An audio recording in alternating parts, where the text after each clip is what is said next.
का क्या कहना। ओम शांति। 31 जुलाई 24 मधुर महावाक्य। मीठे बाबा कहे, मीठे बच्चे, तुमको निजर समय नष्ट करिबार नाही। मन भितरे सबुबेले ज्ञानर मनर चिंतन करुथाओ, तेबे निद्राजित होइजिब, आलस्य बाहाई आसिब नाही। प्रश्न, तुमे पिलामाने बाबांको उपरे स्वाहा काहींकि हेउछ? स्वाहा हेबार अर्थ कौन? उत्तर, स्वाहा हेबा अर्थ बाबांको स्मृतिरे मग्न रहिबा। जेतेबेले तुमे पिलामाने बाबांकर स्मृतिरे मग्न होई जाउछ, सेतेबेले आत्मारूपी बैटरी चार्ज होई जाउछि। आत्मारूपी बैटरी जेतेबेले निराकारको सहित जोड़ी होई जाउछि, सेतेबेले चार्ज हो जाउछि। आत्मार विकर्म भस्म हो जाउछि एवं रोजगार मध्य जमा हो जाउछि। ओम शांति।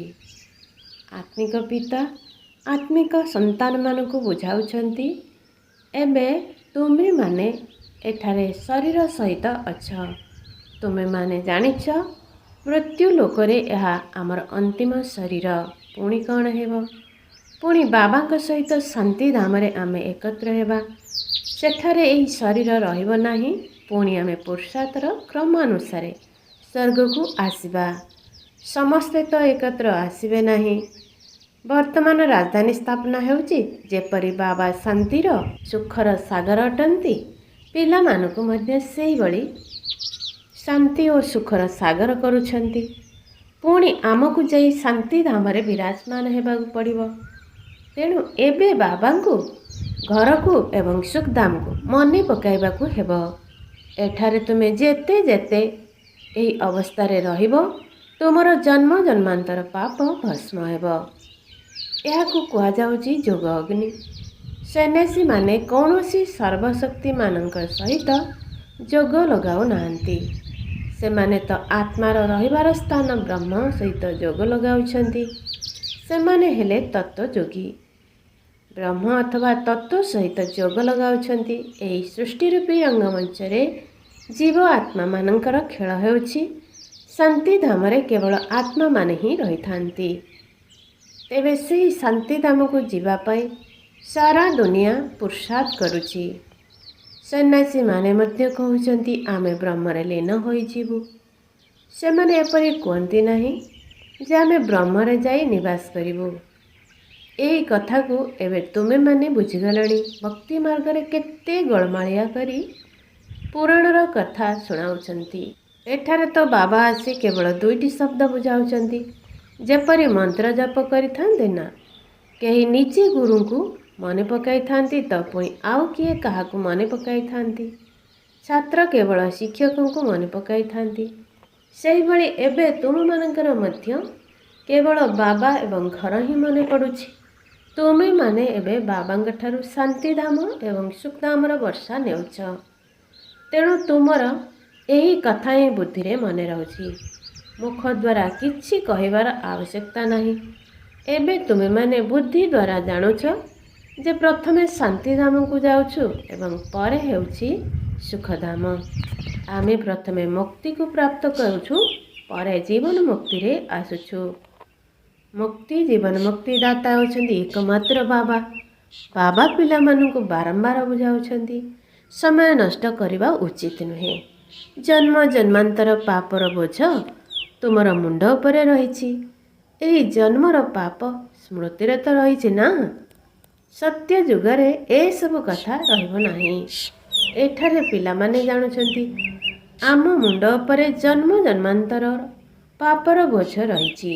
प्रथम नंबर हैला काम विकारर विकर्म, जहा कि तुमे जन्म जन्मांतर करि आसिछ एवं बाबांकर निंदा मध्य बहुत करिछ।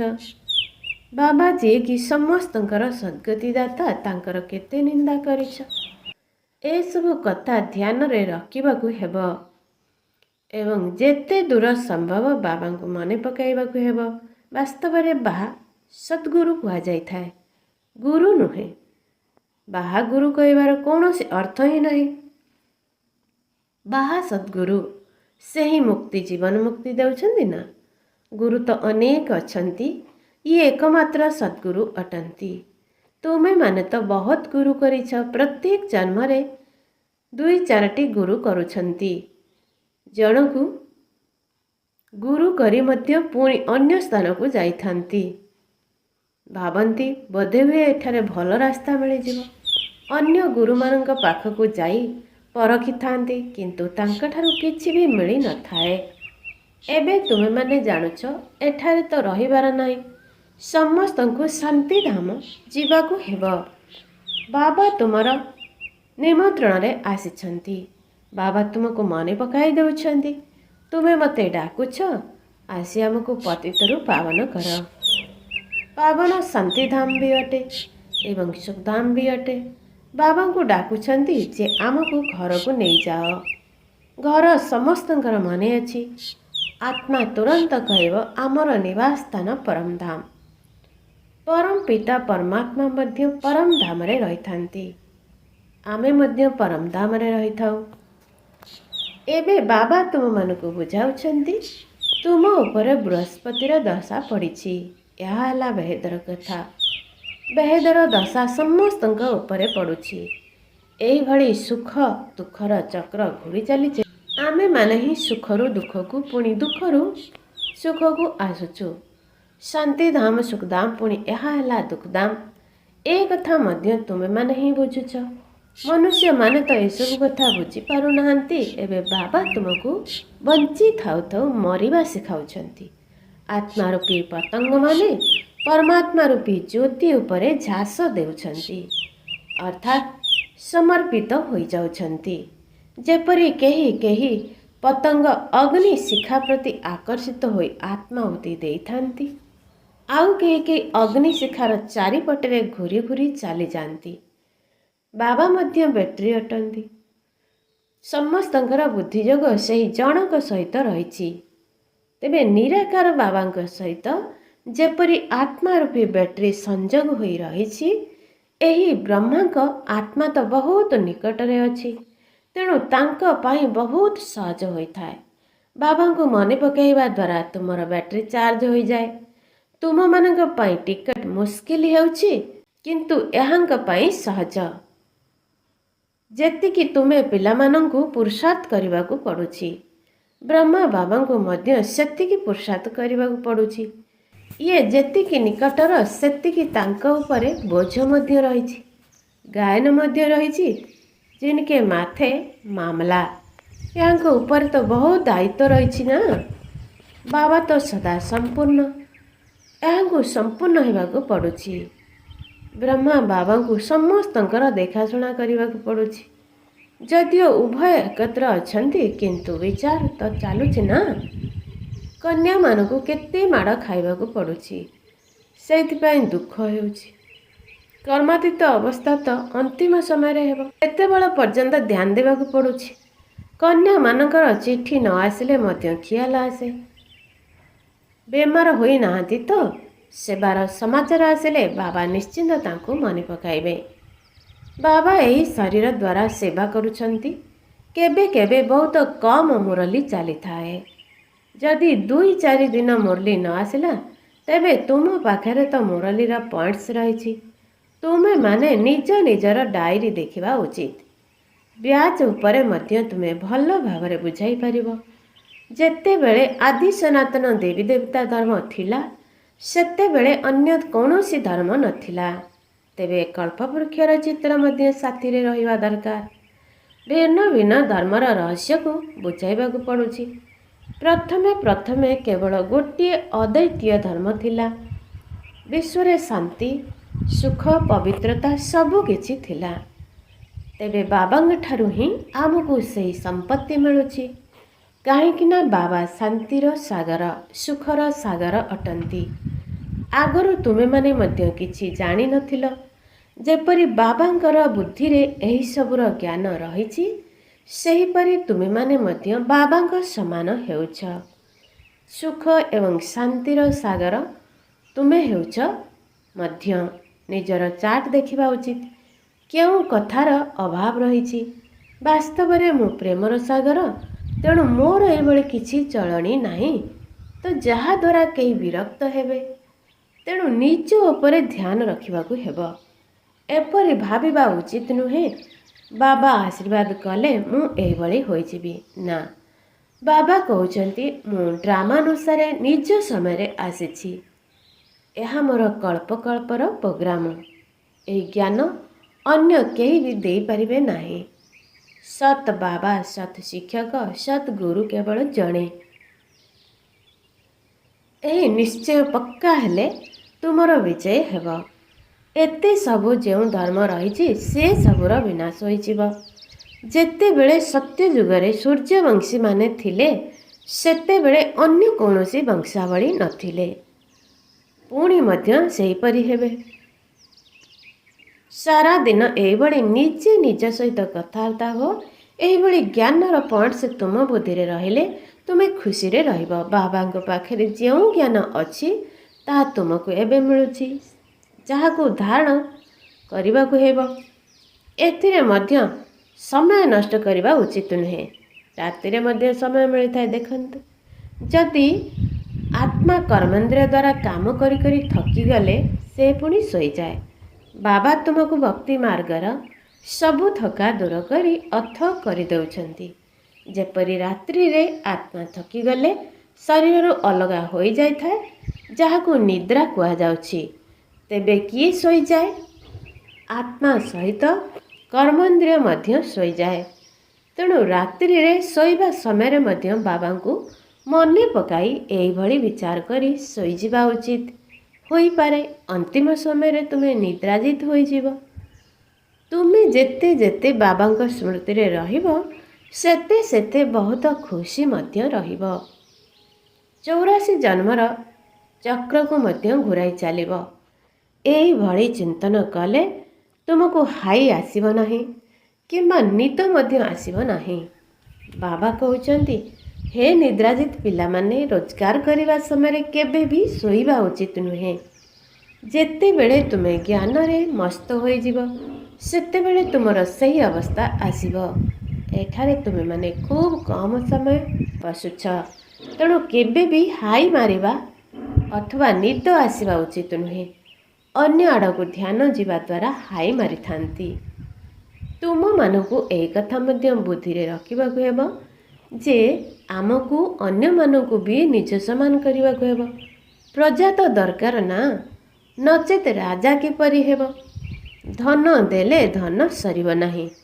ଅନ୍ୟମାନଙ୍କୁ ବୁଝାଇବା ଦରକାର ଯେ ଦାନ ଦେଲେ କେବେ ବି ଜ୍ଞାନ ଧନ ସରିବ ନାହିଁ, ନଚେତ୍ ଜମା ହେବ ନାହିଁ। କିନ୍ତୁ ମନୁଷ୍ୟମାନେ ବହୁତ ଭାଗ୍ୟହୀନ ମଧ୍ୟ ହୋଇଥାନ୍ତି, ଯେଉଁମାନେ ବି ଧନ ପାଇଁ ବହୁତ ଲଢ଼ାଇ ଝଗଡ଼ା କରିଥାନ୍ତି। ବାବା କହୁଛନ୍ତି, ତୁମକୁ ମୁଁ ଅବିନାଶୀ ଧନ ଦେଉଛି, ତୁମେମାନେ ଅନ୍ୟମାନଙ୍କୁ ଦେଇ ଚାଲ। ଏଥିରେ ତୁମେ କଞ୍ଜୁସ ହୁଅ ନାହିଁ। ଯଦି ତୁମେ ଦାନ ଦେଉନାହ ଅର୍ଥାତ୍ ତୁମ ପାଖରେ ଧନ ନାହିଁ। ଏହା ଏହିଭଳି ରୋଜଗାର ଯେଉଁଥିରେ ଲଢ଼େଇ ଆଦିର କୌଣସି କଥା ନାହିଁ।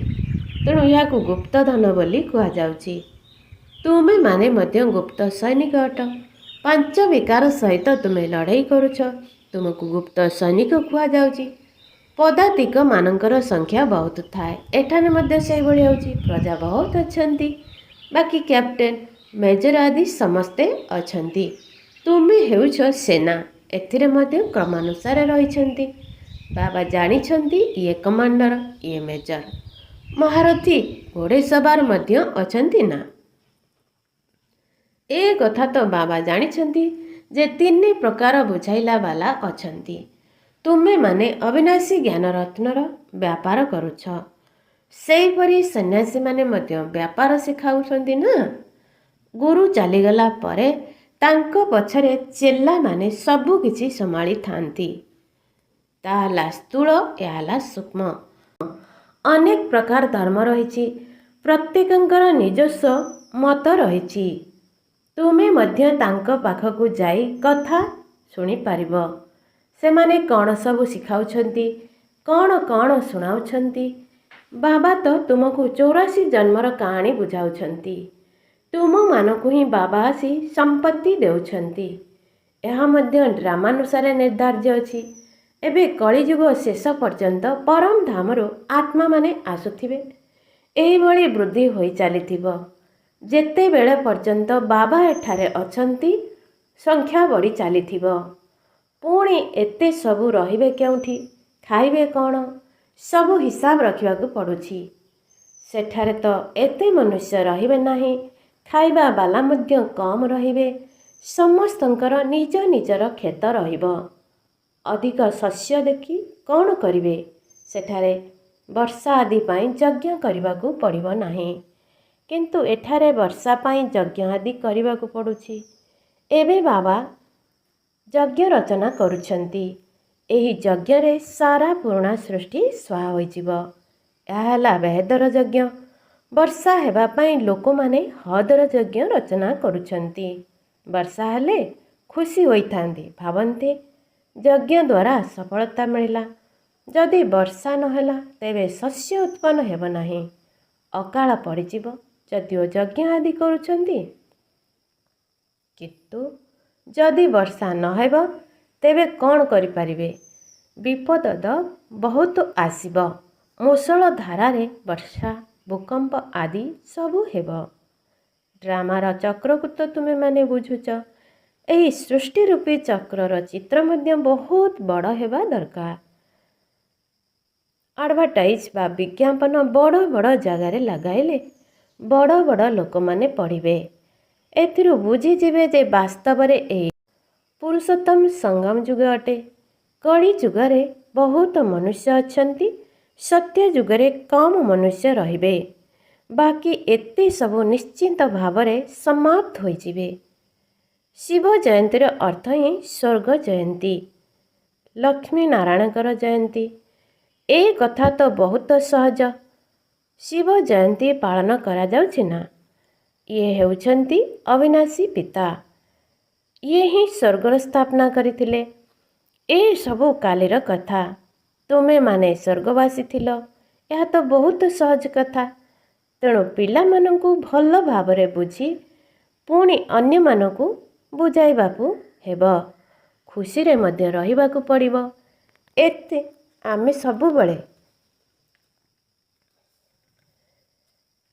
ଆମେ ସବୁବେଳ ପାଇଁ ରୋଜଗାରରୁ ମୁକ୍ତ ହୋଇ 100% ସୁସ୍ଥ ସ୍ୱାସ୍ଥ୍ୟବାନ ହେଉଛୁ। ବାକି ଆଉ ଅଳ୍ପ ସମୟ ଅଛି। ଭଲେ କିଛି ବି ଦୁଃଖ ମୃତ୍ୟୁ ଆଦି ହେବ, କିନ୍ତୁ ତୁମେମାନେ ସେହି ସମୟରେ ବହୁତ ଖୁସିରେ ରହିବ। ତୁମେମାନେ ଜାଣିଛ ମୃତ୍ୟୁ ତ ନିଶ୍ଚିନ୍ତ ହେବ। ଏହା କଳ୍ପକଳ୍ପର ଖେଳ। ତେଣୁ କୌଣସି ଚିନ୍ତା ହେଉନାହିଁ। ଯେଉଁମାନେ ପକ୍କା ସେମାନେ କେବେ ହାୟ ହାୟ କରିବେ ନାହିଁ। ମନୁଷ୍ୟ କାହାର ଅପରେସନ ଆଦି ଦେଖିଲେ ତାଙ୍କର ମୁଣ୍ଡ ବୁଲାଇ ଦେଇଥାଏ। ଏବେ ତ କେତେ ବଡ଼ ବଡ଼ ବିନାଶ ହେବ। ତୁମେମାନେ ଜାଣିଛ ଏସବୁ ତ ହେବାର ଅଛି ହିଁ ଅଛି। ଗାୟନ ମଧ୍ୟ ଅଛି। ମେରୁଆ ମଉତ, ମଲୁକା ଶିକାର। ଏହି ପୁରୁଣା ଦୁନିଆରେ ତୁମେ ବହୁତ ଦୁଃଖ ଭୋଗ କରିଛ। ଏବେ ତୁମକୁ ନୂଆ ଦୁନିଆକୁ ଯିବାକୁ ହେବ। ଆଚ୍ଛା, ମିଠେ ମିଠେ ଶିକିଲ ଦେ ସନ୍ତାନମାନଙ୍କ ପ୍ରତି ମାତା ପିତା ବାପ ଦାଦାଙ୍କର ମଧୁର ସ୍ନେହ ସମ୍ପନ୍ନ ଶୁଭେଚ୍ଛା ଏବଂ ସୁପ୍ରଭାତ। ଆତ୍ମିକ ପିତାଙ୍କର ଆତ୍ମିକ ସନ୍ତାନମାନଙ୍କୁ ନମସ୍ତେ। ଆତ୍ମିକ ସନ୍ତାନମାନଙ୍କର ଆତ୍ମିକ ମାତା ପିତାଙ୍କୁ ନମସ୍ତେ ନମସ୍ତେ ନମସ୍ତେ। ଧାରଣା ପାଇଁ ମୁଖ୍ୟ ସାର 1. ବାବାଙ୍କ ଠାରୁ ଅବିନାଶୀ ଜ୍ଞାନ ଧନ ନେଇ ଅନ୍ୟମାନଙ୍କୁ ଦାନ କରିବାକୁ ହେବ। ଜ୍ଞାନ ଦାନ କରିବାରେ ଏବେ କଞ୍ଜୁସ ହେବାର ନାହିଁ। ଜ୍ଞାନର ପଏଣ୍ଟ ଗୁଡ଼ିକୁ ସର୍ବଦା ଚିନ୍ତନ କରିବାକୁ ହେବ ଏବଂ ରାଜା ହେବା ପାଇଁ ପ୍ରଜା ନିଶ୍ଚିନ୍ତ ତିଆରି କରିବାକୁ ହେବ। 2. ନିଜର ଚାର୍ଟକୁ ଦେଖ। ମୁଁ ବାବାଙ୍କ ଭଳି ପ୍ରେମର ସାଗର ହୋଇଗଲେଣି। କେବେ କାହାକୁ ଅସନ୍ତୁଷ୍ଟ କରୁନାହିଁ ତ? ନିଜର ଚାଲିଚଳନ ଉପରେ ମୋର ଧ୍ୟାନ ଅଛି ତ? ବରଦାନ: ଜ୍ଞାନ ସହିତ ଗୁଣ ଗୁଡ଼ିକ ଜାଗ୍ରତ କରି ସର୍ବଗୁଣ ସମ୍ପନ୍ନ ହେଉଥିବା ଗୁଣମୂରତ ଭବ। ପ୍ରତ୍ୟେକ ସନ୍ତାନ ଭିତରେ ଜ୍ଞାନ ତ ବହୁତ ରହିଛି, କିନ୍ତୁ ଏବେ ଦିବ୍ୟ ଗୁଣ ଗୁଡ଼ିକୁ ଜାଗ୍ରତ କରିବାର ଆବଶ୍ୟକତା ରହିଛି। ସେଥିପାଇଁ ନିଜର ବିଶେଷ କର୍ମ ଦ୍ୱାରା ଗୁଣଦାତା ହୁଅ। ସଂକଳ୍ପ କର ଯେ ମୋତେ ସର୍ବଦା ଗୁଣର ମୂର୍ତ୍ତି ହୋଇ ସମସ୍ତଙ୍କୁ ଗୁଣମୂରତ କରିବାର କର୍ତ୍ତବ୍ୟରେ ତତ୍ପର ହୋଇ ରହିବାକୁ ହେବ। ଏହାଦ୍ୱାରା ବ୍ୟର୍ଥ ଦେଖିବା ବା ଶୁଣିବା ବା କରିବା ପାଇଁ ଫୁର୍ସତ ମିଳିବ ନାହିଁ। ଏହି ବିଧି ଦ୍ୱାରା ନିଜର ବା ସମସ୍ତଙ୍କର ଦୁର୍ବଳତା ଗୁଡ଼ିକୁ ସହଜରେ ସମାପ୍ତ ହୋଇଯିବ। ତେଣୁ ଏଥିରେ ପ୍ରତ୍ୟେକ ନିଜେ ନିଜକୁ ପ୍ରଥମ ନମ୍ବରର ନିମିତ୍ତ ମନେକରି ସର୍ବଗୁଣ ସମ୍ପନ୍ନ ହେବାର ଏବଂ ଅନ୍ୟମାନଙ୍କୁ କରିବାର ଦୃଷ୍ଟାନ୍ତ ଦିଅ। ସ୍ଲୋଗାନ: ସଂକଳ୍ପ ଦ୍ୱାରା ଯୋଗର ଦାନ, ବାଣୀ ଦ୍ୱାରା ଜ୍ଞାନର ଦାନ ଏବଂ କର୍ମ ଦ୍ୱାରା ଗୁଣର ଦାନ କର। ଓମ୍ ଶାନ୍ତି। है हमने प्यार वो पाया जो दुनिया पा नहीं सकती। આજે મળેલી તેમ સમાન હું વિજયી આત્મા માટે, હું શ્રેષ્ઠ આત્મા માટે, હું અનુભવી આત્મા અટે।